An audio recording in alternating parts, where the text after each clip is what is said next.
2019 Jeep Compass headlight replacement. Here's a tip.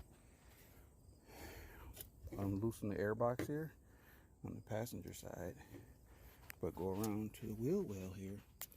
Down here, there's about 4 or 5 screws down here. They are 8 millimeters.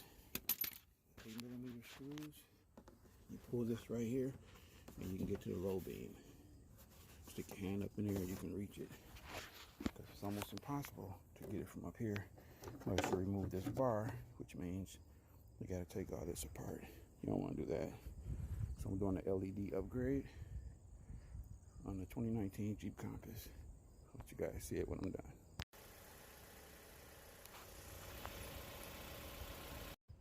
2019 Jeep Compass. To change the fog light, you go in here, the wheel well. It's little screws right around here. They're 8 millimeter.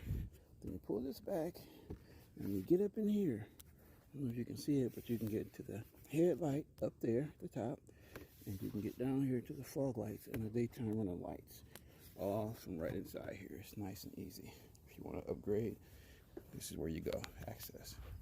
Not too much going on up here, but I did take the air box off just so it was easier to grab down in there. That's what it looks like all done. I will put a link in the description for the LED bulbs. Thanks for watching. Right.